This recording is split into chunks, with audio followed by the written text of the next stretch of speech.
Get my 6. What's up, everybody? Welcome back to the most amazing homesteading channel on the planet that usually doesn't have a thing to do with homesteading off the grid. Happy October. Here we are, the middle of the month already. It's beautiful. No, contrary to what some vertically challenged individuals who live under bridges think, the backdrop is not a green screen. This is the woods behind my house where potentially there may or may not be a Bigfoot Sasquatch with an S in parentheses, which means there may be more than one of them living back here in what's not a green screen. That's why I say get my 6 at the beginning of the videos. That's military terminology for watch behind me. So you never know who or what you may or may not see. If you see anything, you see some movement, you hear any tree knocking, make sure to timestamp it, okay? So, good news. I have a story for you, an October night story. It is a Bigfoot Sasquatch story, I do believe. It is 100% true. And I just kind of tied some things together over the past week or so. I've known certain parts of this story for years, and they finally just all came together. And the next time I see a certain buddy of mine who... All right. We might be having something throwing stuff at us because they're saying, get to the story. All right, so I'm going to get to the story. Again, since it is October, remember, I have read all of the short stories except one that's in this that would just violate every community guideline policy on his platform, so I couldn't. So, October Nights, 31 Tales for the Halloween Season, Part 1 and Part 2. If you miss those readings, these leaves are so beautiful. Watch these leaves fall behind me. You can look for the playlists on this YouTube channel to hear the stories, or you can get the books in print or in Kindle on Amazon.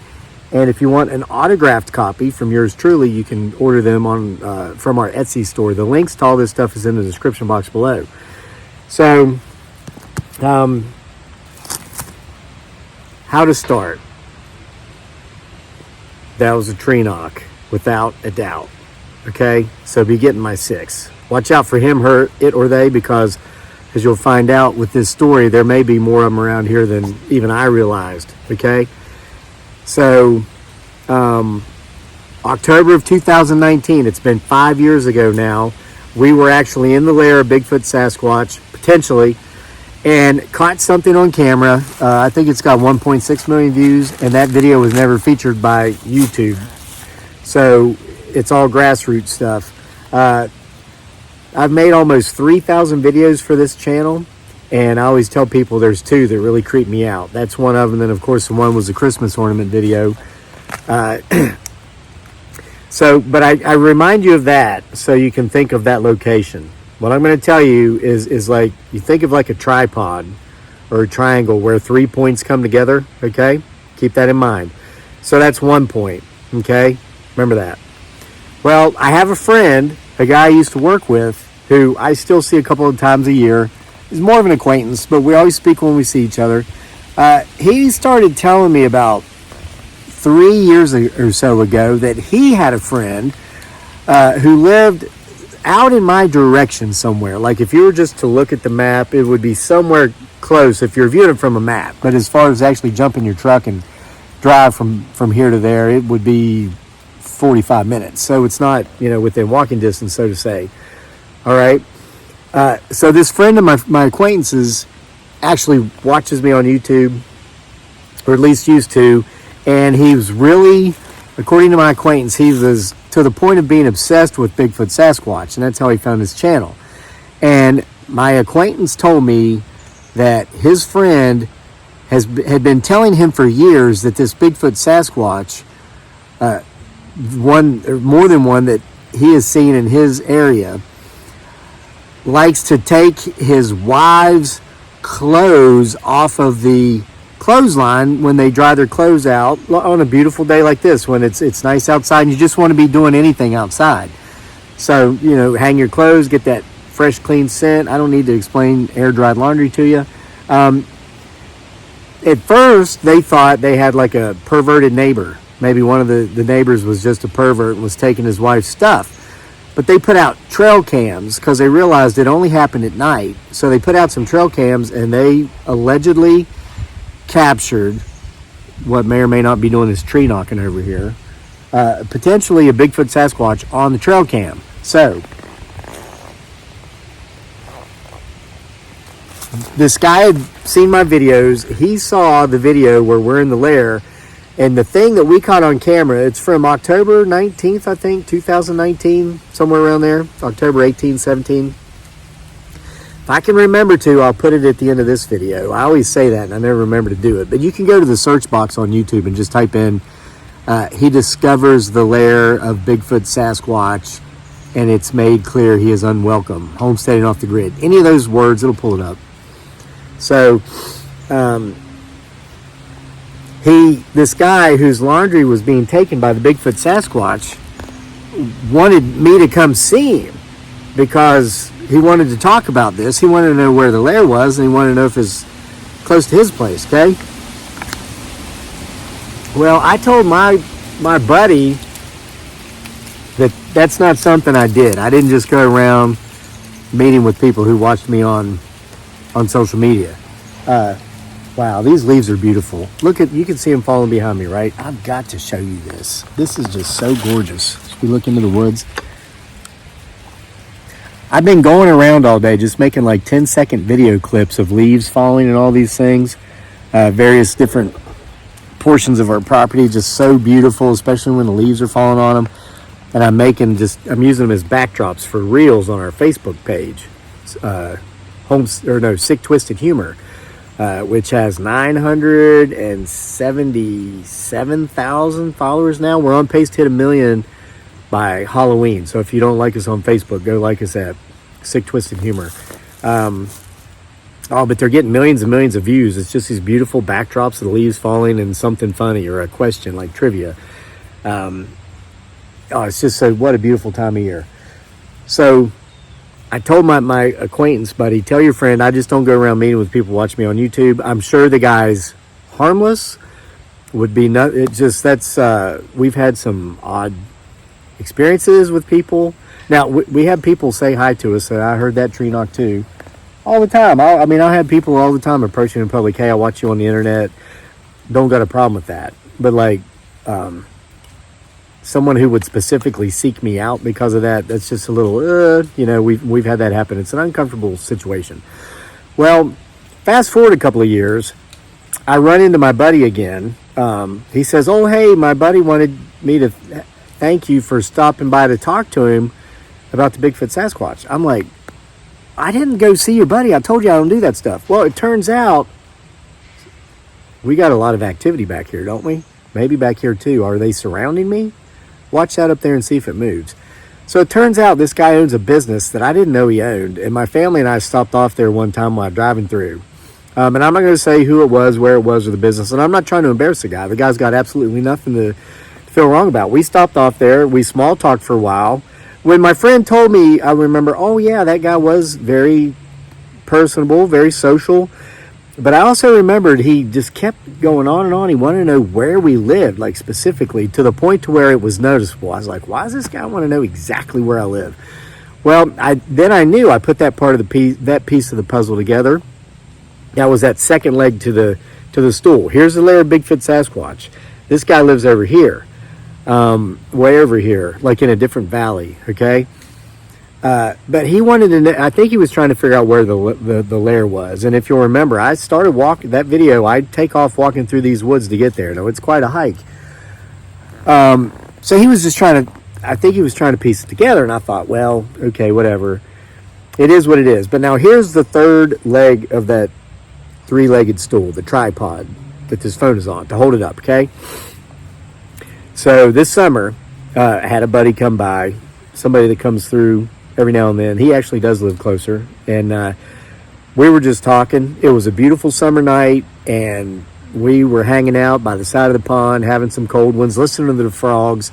And as things always do in those situations, or at least a lot of times happen, these types of stories started coming up. So he told me about something he experienced very strange over the course of the past year. And this is what it was. And it's funny, I just thought I heard what sounded like that guy's voice saying my name.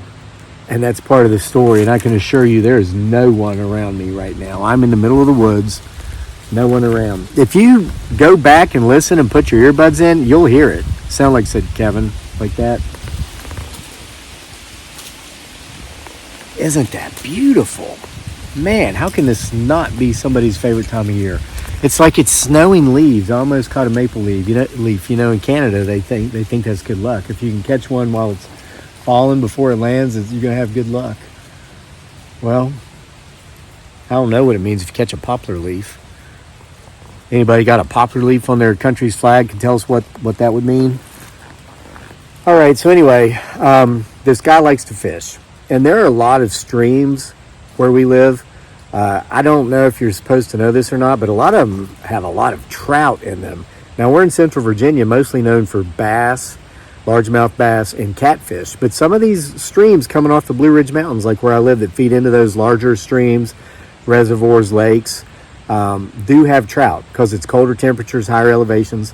Now, the thing of it is, all the land around here is private property, and it's posted. And however, and people are one way or the other when it comes to the law in streams. Supposedly, if it's a stream, you can fish as long as you don't get out of the stream. The property owner owns the banks, but nobody owns the rivers. There's that line of thought. Then there's my line of thought is if it's on private property, I'm just not going there. I'm not pushing that envelope. Because you got two types of country people. You got the type that don't care. They might have 100 acres and they'll be like, oh, what? Huh? Oh, a tree fell and you want it? Sure, cut it up. It's yours. Thanks for getting it out of my way. Then you got the type that go out checking their boundaries and borders every day to make sure nobody's encroaching on them. And they will shoot you if they see you out there without permission on their property. And you just never know which one of the two you're going to get. So I don't take any chances. You know what I mean? This guy, my buddy, he takes chances. He just fishes through the rivers. So the weird thing that started happening here to him about a year or so ago, and it happened several times this past spring and through the summer, him and his buddy would be out there fishing in multiple streams in this area, okay? But one in particular, okay? He and his buddy would find women's clothing articles folded up and placed on rocks out in the middle of the stream. And they would find this stuff. I think somebody doesn't like the fact that we're ratting them out. I'm telling their story. They would find this stuff in large stretches of the river, long stretches of the river where there were no houses. Now, clearly it was still somebody's property. They owned the forest around it, the fields, but no houses. And it was just randomly. And it wasn't every fishing trip. It was maybe every second or every third fishing trip. Well, at one point, they found an iPhone that was in an iPhone case, and inside that case, like the kind like women will carry their, and men too, even I guess, carry your ID and maybe some credit cards in. They opened it up. There was a woman's Virginia state driver's license in it with her picture, her name, her address, and some credit cards. And it looked like this woman had simply taken this out of her pocket or out of her satchel or whatever, and just put it on this rock in the middle of the river. So my buddy actually took it. He kept it. And he says, hey, I know where this is because it wasn't far from here. He says, I'm going to return this to its rightful owner after I'm done fishing, see if I can figure out what's going on. Well, he took it to its rightful owner. The woman wasn't there. Her husband answered the door. He gave him the phone, and the husband was just shocked because it turns out the woman, his wife, said, yeah, this is my wife. This is my wife. She's not here. She wasn't there at the time, but she had lost that more than a year before this. More than a year. And now, mind you, during the course of that year, we had a winter which saw snow here in this part of Virginia for the first time about 5 years. I didn't get to see it because I spent my last winter in the Philippine Islands. I know, woe is me. I was on a white sandy beach thinking it was snow. Make believe, you know. Then I remembered the temperatures that come with it, and I preferred the white sandy beach. Okay, we had massive floods. Last spring, there was major floods that went through that just almost rerouted some of these streams. Okay. But when my friend found this thing, it was on that rock as if somebody had just taken it out of their pocket and placed it there. So the guy asked my buddy where he found it. And he told him. And the guy was like, that is so strange, because his wife lost this while she was mountain biking about 5 miles downstream from there. And where the phone was found, there are no mountain bike trails. There are no trails there. And I actually know the series of trails the guy said his wife was on, because I've been on them. I've run on them. I've mountain biked on them, my family, and I've hiked on them. So it's really weird. How did that happen? I mean, it bends down around the mountain. It's 5 miles away. So anyway, my friend started thinking there's something going on here. So he actually talked to a buddy of his that's in law enforcement, says, you might want to check a few things out, because like missing people, because I'm finding all this stuff that belonged to women in these really weird places. So his buddy does like a missing person report, comes back. He says, nothing's going on, man. It's like, it's just weird stuff. All right. Now, just maybe 2 weeks before my friend was telling me this story, he and his buddy that he fishes with all the time were fishing on one of these streams again, okay? They're all kind of in the same general location, come off the same mountain, okay? He was about 50 yards ahead of his friend upstream, and his friend yelled for him, yelled his name, and he says, and his buddy says, we need to get out of here now. Come back to me. Do not run. He said, just walk. Don't look suspicious. Don't look around. Just come directly to me. Don't take your eyes off me. So my friend, he's like, I didn't know what was going on, but it sounded pretty serious, because his buddy had never done anything like that before ever. So he starts walking back to his buddy, and he notices his buddy standing there with his fishing pole just staring up into the woods. So he gets to his buddy, and then his buddy says, run like you've never run before, all the way to the cars, to the vehicles. They turn around and they take off sprinting down this stream. Okay. And the guy's like, what was it? No. I'm sorry. I left out the most important part. Okay. Sorry. But before his buddy, my friend's buddy, says, you need to come down here, he was 50 yards ahead, there was a full-size, fully mature yellow tulip poplar tree on the side of the hill that just fell. Okay, it would made this loud crashing boom. I hear trees fall around me all the time here. Like, I'm hanging out on my front porch. I use my front porch as my office when the weather's nice. I sit in my hammock and schedule my Facebook posts, edit whatever YouTube videos I make, write, edit, just everything. And I'll hear, maybe twice a week, I'll hear a big tree fall somewhere. So after the tree fell, my friend's friend said, come on, we got to get to him. He walked to him slowly. They take off running. They get back to the cars. My friend says to his friend, what was that all about? Because he was asking him on the way to the car, but the guy was more concerned with running and breathing hard to answer. So the guy told him that he caught movement out of the corner of his eyes while they were fishing just before that tree fell. And he looks up on the side of the mountain, and he said he saw something push that tree over. There was no wind. It wasn't a windy day. The tree was not close enough to the river for its roots to get eroded from, all the water through the years, and it just fell. It was a perfectly healthy tree halfway up the side of the mountain that, according to my friend's friend, was pushed over by this thing. So my friend asked him, he says, what, you mean like a Bigfoot? He says he never saw the thing move. He saw it push the tree over. And while he was standing there, while the other guy was coming down the stream, before they took off running, he watched the thing. He said it never took a stride. It never ran. It just kind of moved around the edge of the stump that it just left after pushing the tree over to watch to see where the other guy was going. And it was probably 80 yards away, so he couldn't see it clear enough to be able to distinguish anything. It was just tall, large, dark. So I said to my friend, did it happen to look like this? So then I pulled up the video from October of 2019 that I was talking about at the beginning of this video. So does it look anything like this? He watched that. He says that's exactly how my friend described it. And he like sent himself the video to send to his friend or whatever.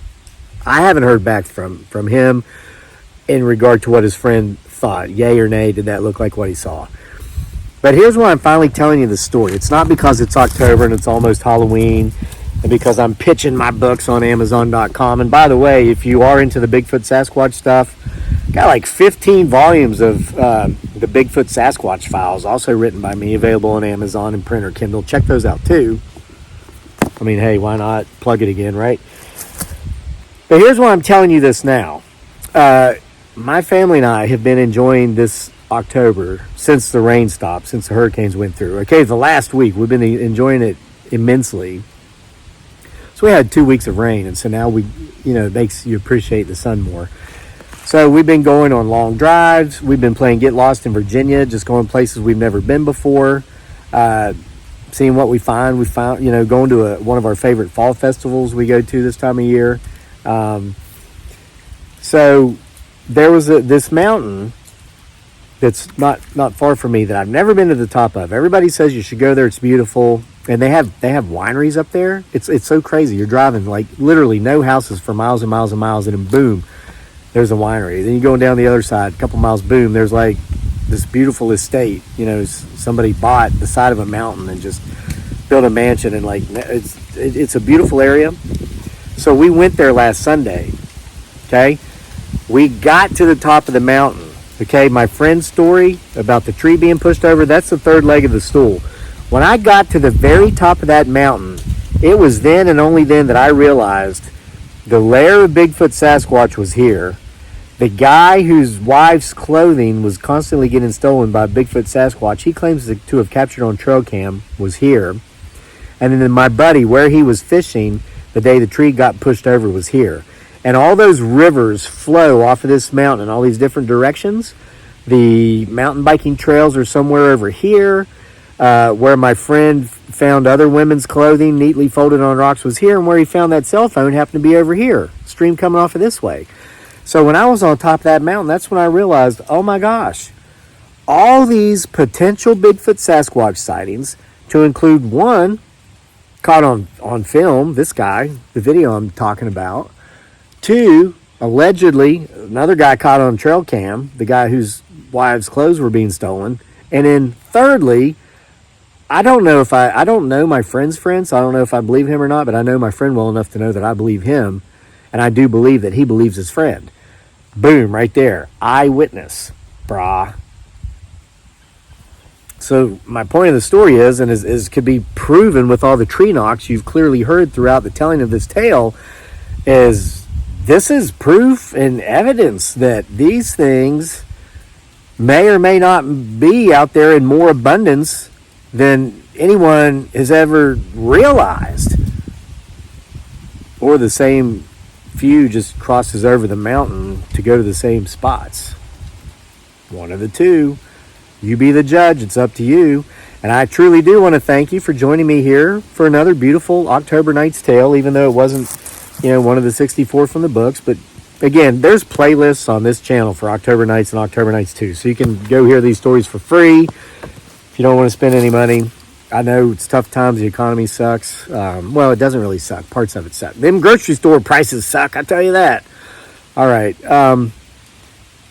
Thank you for your time. Thank you for supporting us on Sick Twisted Humor over on Facebook and now on Instagram as well. See you for more next time for the most awesome homesteading channel on the planet that has nothing to do with homesteading. Homesteading off the grid.